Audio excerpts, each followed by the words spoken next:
Important একটা topic cover করব। টপিকটা হলো আত্মসম্মান বোধ। So hey, what's up guys? It's Mr. Ono. Welcome to my video. তোকে না পেয়ে অ্যাকচুয়ালি তোর সাথে আমার ভালোবাসাটা অমর হয়ে গেছে। আত্মসম্মান বোধ। So guys, তোমরা টাইটেল এন্ড থাম্বনেল দেখে অবশ্যই ভিডিওটা বুঝেই গিয়েছো যে এই ভিডিওটা কার নিয়ে হতে চলেছে।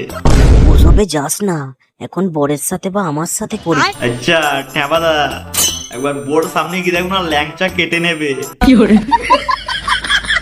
আত্মসম্মান বোধ। ও তাই, তুমি বলছো আত্মসম্মান বোধ।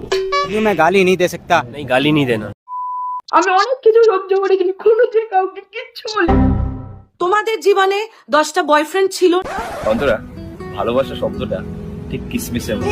আতা গাছে তোতা পাখি, ডালিম গাছে মৌ, গার্লফ্রেন্ডকে টানছে দাদা, এদিকে বাড়ি আছে একটা বউ, বউ থাকতে পরকিয়া, তাই আবার জ্ঞান। আচ্ছা, আজ সস্তার ঠাপাদার, ফুলবো আমরা প্যান্ট।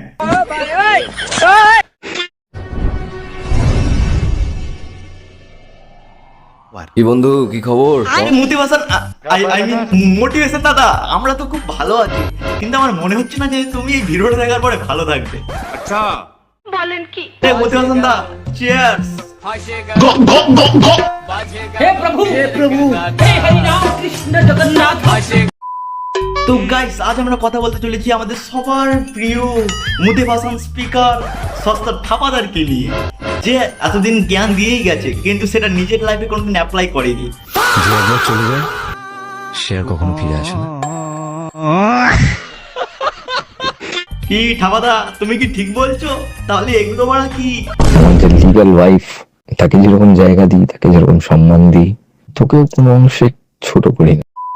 আমি প্রিয়াঙ্কাকে সেদিন বলছিলাম, অন্তরা আমার প্রথম বউ, ওই আমার প্রথম প্রেম। ও ঠাপাদার দা, এখন তো তোমার অডিয়েন্সরাও ভাবছে। আমি একটু লাইভে এলাম। আরে হ্যাঁ দিদি, আসো আসো। এ পচা, একটা চায়ের ভাঁড় আনতো দিদির জন্য। कैसा लगा मेरा मजाक? দিদি বলো দেখি তুমি কি বলতে চাইছো, আমরা একটু শুনি।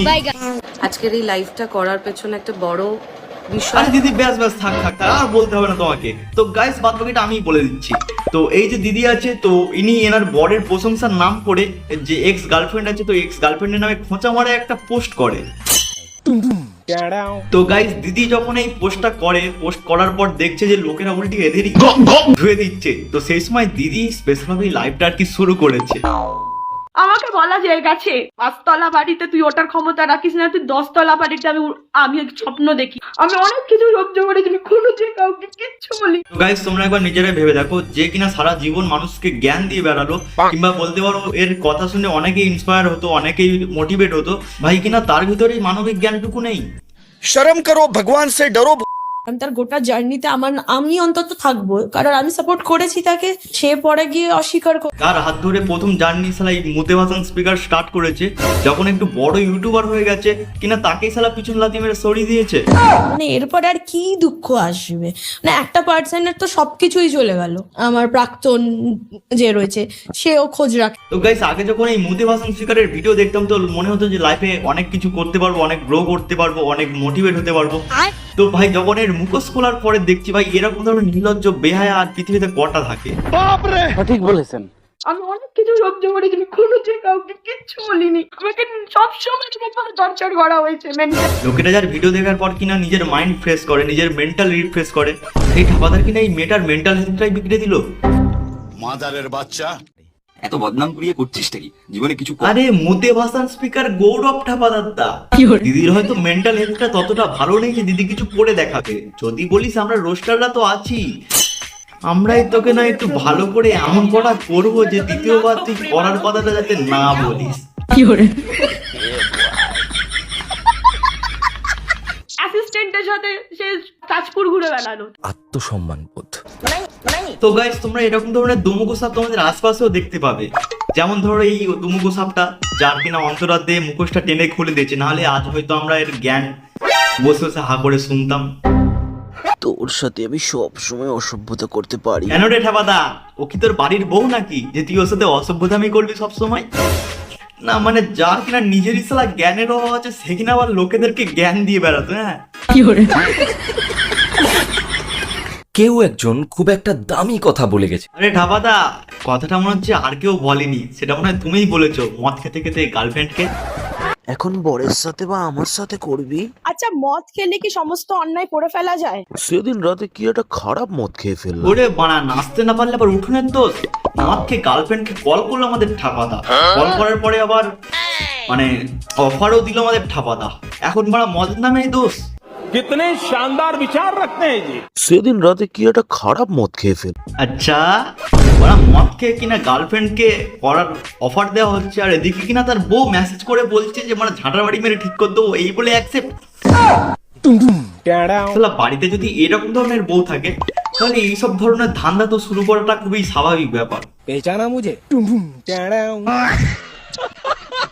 লোক সমাজে তো তুই যোগ্যতাই রাখিস না তোকে রিপ্রেজেন্ট করবে। আমি অনেক বড় বড় জায়গায় যাই, তোকে নিয়ে বেরোতে আমার লজ্জা লাগে। যে গৌরবদাকে মনে হতো যে শালা এত পুরো মাটির মানুষ, কিন্তু না ভাই, শালা নর্দামেরও যোগ্য না।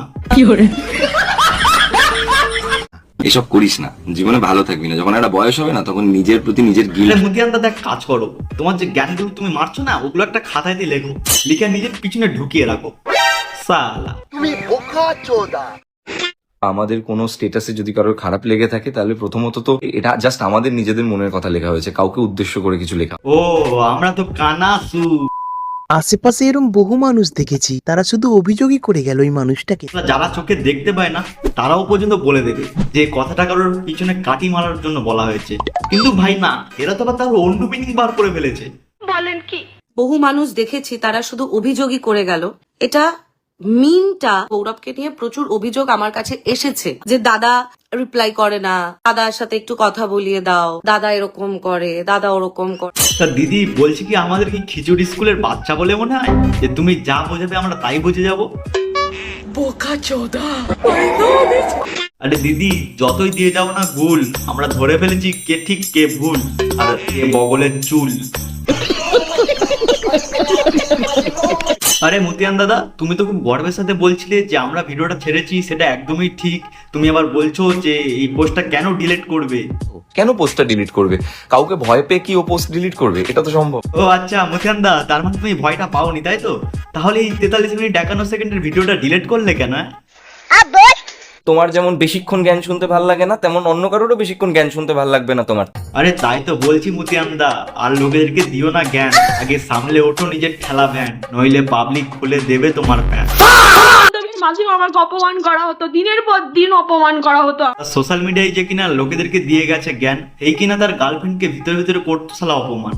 गजब बेइज्जती है। তার মনে হয় যে সে স্টার মানুষ, আমি তার পাশে মানাই না, তার পাশে কোনো একটা ইনফ্লুয়েন্সারকেই মানাই। এইভাবে প্রথম অপমান শুরু। আচ্ছা আচ্ছা ঠাপাদা, তা তখন তো কই তোমার মনে হয়নি? ও আচ্ছা, তখন তাহলে অন্য কোনো কাজে ব্যস্ত, আই মিন জ্ঞান। দিনের পর দিন এই মেয়ে ওই মেয়ে, এই মেয়ে ওই মেয়ে, আপনারা থাকতে পারেন। সানডে দিলাম শিলাকে, মন্ডে দিলাম মোনাকে। কি ঠাপাদা, ঠিক বললাম তো?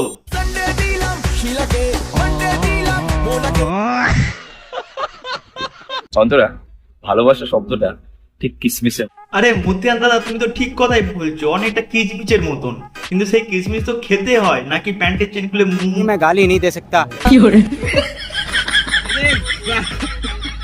ইউটিউব করলেই হচ্ছে স্মার্ট। ফলোয়ার্স যদি আমার থাকে তাহলে আমি স্মার্ট। আমার যেহেতু ফলোয়ার্স নেই, আমি সাধারণ থাকতে চাইছি, এটা আমার তো গাইস, দিদি আমাদের খুবই সাধারণ একটা জীবনযাপন চেয়েছে, বাট এখন সেটাই দেখতে পাচ্ছি খুব কঠিন হয়ে গেছে। মানে এখন সবাই কি না ফলোয়ারের দিকে ছুটছে।